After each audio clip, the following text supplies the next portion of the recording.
Bismillahirrahmanirrahim. Assalamu alaykum qarindoshlar. Hozir o'zingizga sunduğunumuz Doktor Necip El-Keylanining Türkistan keçilleri nomli tarixiy romanining Uyg'urcha tarjimasi. Tarjim qiluvchi Roshangul Abdulim, Chashmzulal. Nashr qiluvchi Saja Islom tadqiqot markazi. Mas'ul muharrir Doktor Abdulaziz rahmatulloh. Beg'ishlama. Ushbu tarjima romanni Ona vatan muqaddas Sharqiy Turkistonning hurlik uchun barliqini fido qilgan aziz shahidlarimizning pak ro'yiga, kishan taqoqlar irodasini sundurolmagan azmatlarga, tog'larni makon tutgan, bo'shashmagan, bosh egmagan kurashchan mujohidlarimizga, ilgari ketganlarga, ketayotganlarga, kelajakda ketguchilarga, shahidona aziz diyorga, Sharqiy Turkistonning eng chet yaqinlariga, erlariga, ayollariga, oqsoqollarga va o'smirlarga, har bir g'ururliq hur qiz o'g'loniga, aziz Turkistonning qissasini butun dunyoga anglatgan Mustafa Murad Hazratga, Necip El-Keylaniga, shularning hammasiga bag'ishlaymiz. Sajiya. Kitobda tilga olingan ba'zi haqiqiy tarixiy shaxslar 1931-yildagi Qumul yig'iliq rahbari 1933-yili 12-noyabr Kashgarda qurilgan Sharqiy Turkiston Islom Jumhuriyati Jumhur raisi Xo'janiyaz Hoji Eminiyaz o'g'li. Turpan qo'zg'olonchilar rahbari Sharqiy Turkiston Islom Jumhuriyati generali Kashgarda turishliq 36-diviziya bosh qo'mondoni Mujohid Mahmud Moiti. Sharqiy Turkiston Islom Jumhuriyati boshqaruvchisi bosh vakil diniy ulamo Sabit Tamullam Abdulbaqi o'g'li. 1932-yili qurilgan Xotan Islom hukumati amiri Sharqiy Turkiston davosining xalqarolash boshlamchisi Muhammad Amin Bug'ra. 1944-yili 12-noyabr G'uljida qurilgan Sharqiy Turkiston Jumhuriyati tunji jumhur raisi Alixon To'ra Shakirxon To'ra o'g'li. Sharqiy Turkiston Jumhuriyati 2-jumhur raisi Ahmadjon Qosimi Nadir o'g'li. Altay qo'zg'olonchilar rahbari Sharqiy Turkiston Jumhuriyati Altay viloyati valisi Mujohid Osmon Batur Islom o'g'li. Majunning kishilarga qarshi Altayni qo'g'digan Mujohid Altay valisi qo'shimcha garnizon qo'mondoni Sharifxon To'ra Jangsqon o'g'li. Sadiq kommunizm jangchisi Sharqiy Turkistonning Xitoy Xalq Jumhuriyati tomonidan ishg'ol qilinishiga cho'ng rol o'ynagan atalmish Xinjiang o'lkalik hukumatining raisi Burhan Shahidi. Atalmish Xinjiang o'lkalik hukumatining siyosiy va harbiy rahbari Mustabid Jin Shurin. Atalmish Junhua Mingo Xinjiang o'lkalik hukumatining raisi Wu Zhongshin. Atalmish Junhua Mingo Xinjiang o'lkalik hukumatining raisi keyin Xitoy kompartiyasiga o'tib olgan Jang Jijong. Milyonlagan Sharqiy Turkistonliklarning qotili 200lama atalmish Xinjiang o'lkalik hukumatining boshlig'i Xinjiang podshoyi Jallod Shingshay. Muallif talantli adib Doktor Necip El-Keylani to'g'risida. Doktor Necip El-Keylani 1931-yili Misrning G'arbiyya viloyati Sharshaba yezisida dehqon oilasida dunyoga kelgan. 1949-yili Tantada to'liq o'ttira diplomiga erishib, Qohira universitetining tibbiy fakultetiga o'qishga kirgan. 1955-yili musulmon qarindoshlar jamoatiga qatnashganligi uchun o'qish bitirish oldida qo'lga ilinib, 10 yillik qamoqqa hukm qilingan. Shu jarayonda turmalarda har xil qiynashlarga duchor bo'lgan.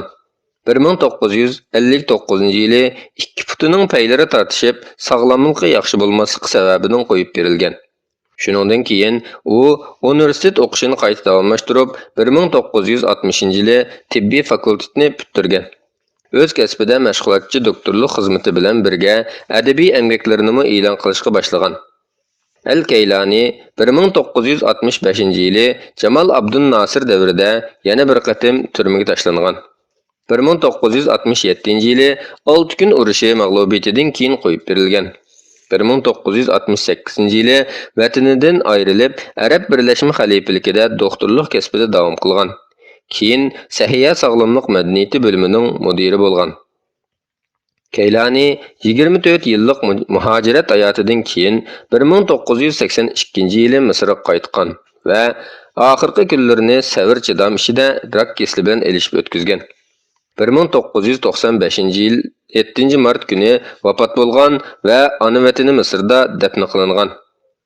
Necip el-Keylani'nin türmelerde tatkan muşakatları, onun zulüm ve zoravallıkını öçkürüş, mehr-muhabbet, keng qorsaqlıq ve insaniyetini örmetleş qaraşlarga çoğ ta'sir körsetken. Şu cəhətdən bu yüksek insani karakter onun bütün edebiyatıga sınıp ketken.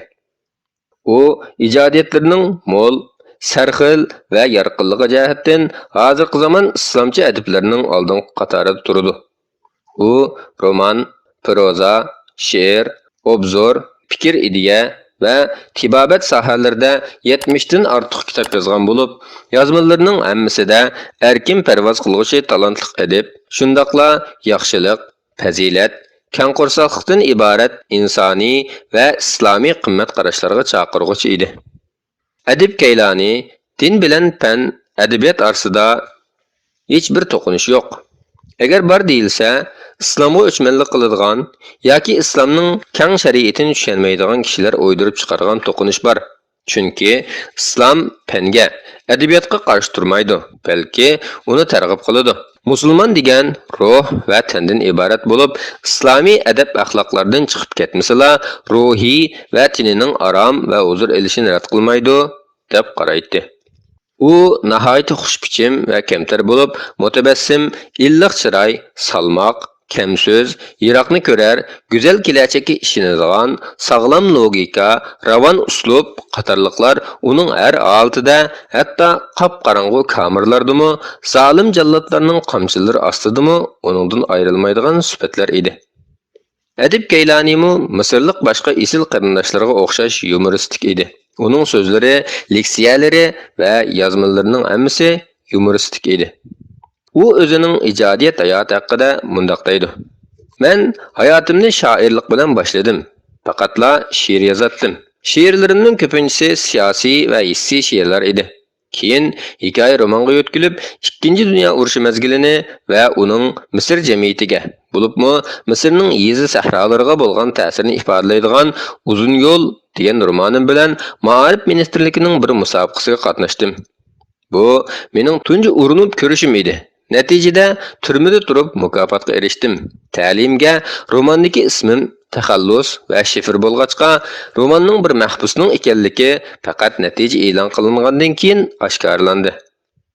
Arab va islom jamiyatining masalalarini tadqiq qilish haqida bir bo'lik qisqa hikoyalarni yozdim.